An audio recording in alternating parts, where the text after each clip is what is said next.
President. নমস্কাৰ। প্ৰথমবাৰৰ বাবে ঐতিহাসিক যি আমাৰ জনাদেশ, এই জনাদেশৰ পিছত বডোলেণ্ড পিপল ফ্ৰণ্টৰ লগত আজি আমি এক বৈঠকত মিলিত হ'লোঁ। BTC প্ৰধান হাগ্ৰাম মহীলাই ডাঙৰীয়া সহিতে আমাৰ 14 গৰাকী NDAৰ নিৰ্বাচিত বিধায়ক বিধায়িকাসকলেও আজি উপস্থিত আছিল। লগতে BTCৰ সমূহ কাৰ্যবাহী সদস্য আৰু আমাৰ জেনেৰেল মেম্বাৰ সাধাৰণ বা পাৰিষদ সকলো উপস্থিত আছিলে।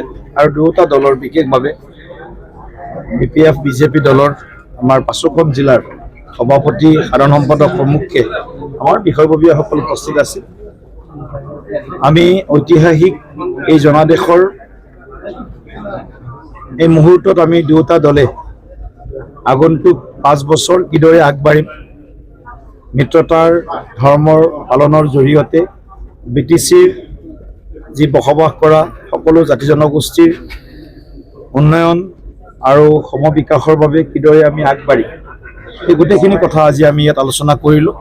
মাননীয় মুখ্যমন্ত্ৰী ডাঙৰীয়াই আমাক সকলোকে আহ্বান জনাইছিল যে আটাইকেইটা আমাৰ NDAৰ ঘটক দলৰ লগত এইদৰে আমি নিৰ্বাচনৰ পিছতে আলোচনাত মিলিত হ'ব লাগে, বহিব লাগে।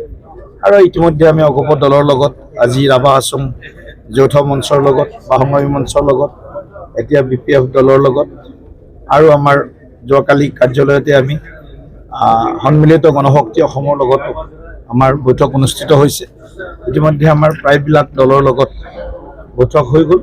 গতিকে আমি সকলোৱে একেলগে ৰাজ্যখনৰ সৰ্বাংগীন বিকাশৰ বাবে আৰু আমাৰ যি বিকশিত অসম, সুৰক্ষিত অসমৰ যি সংকল্প আছিল, সেই সংকল্প সন্মুখত ৰাখি আমাৰ যি মেনিফেষ্টো আছিলে, আমাৰ যি সংকল্প পত্ৰ আছিল নিৰ্বাচনী, সেই সংকল্প পত্ৰত উল্লেখিত প্ৰতিটো বিন্দু যাতে বিষয় যাতে আমি প্ৰাথমিকতাৰ আধাৰত পৰ্যায়ক্ৰমে আমি সমাধানৰ দিশত আগবঢ়াই লৈ যাব পাৰোঁ বা প্ৰতিশ্ৰুতিসমূহ আমি পূৰণ কৰিব পাৰোঁ।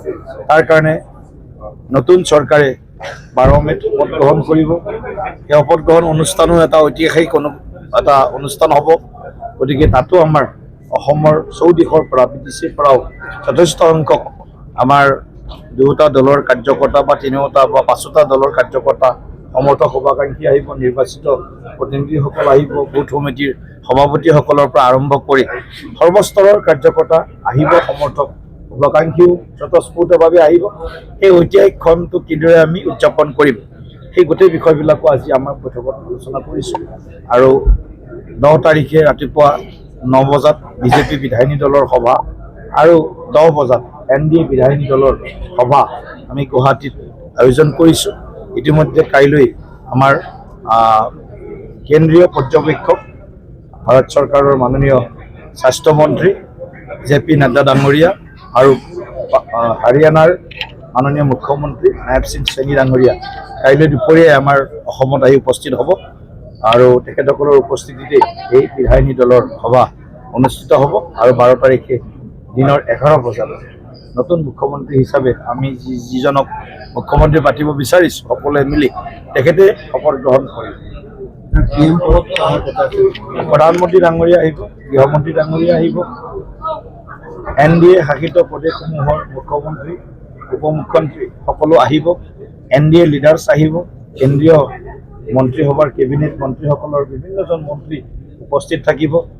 আমাৰ বিভিন্ন অসম উত্তৰ পূৰ্বাঞ্চলৰ সামাজিক, শৈক্ষিক, আধ্যাত্মিক, বিভিন্ন সাংস্কৃতিক ক্ষেত্ৰত নেতৃত্ব দিয়া তেনেকুৱা বিশিষ্ট ব্যক্তিসকলকো ৰাজ্য চৰকাৰে নিমন্ত্ৰণ দিছে বা দিব।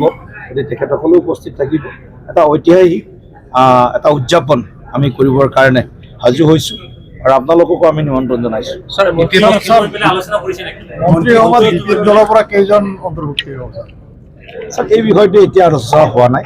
আমি পৰৱৰ্তী সময়ত এই বিষয়টো নিশ্চয় মুখ্যমন্ত্ৰী ডাঙৰীয়াই যিহেতু তেখেতে গোটেই বিষয়টো চোৱা চিতা কৰিব আৰু নিশ্চয় BTCৰ উন্নয়নৰ কাৰণে যি কৰিব লাগে মুখ্যমন্ত্ৰী ডাঙৰীয়াই যিমান আকাংক্ষা আছে তাতকৈ বেছি এটা গুৰুত্বৰে BTCৰ উন্নয়নত সৰ্বাধিক মানে গুৰুত্ব প্ৰদান কৰিব। Thank you, sir.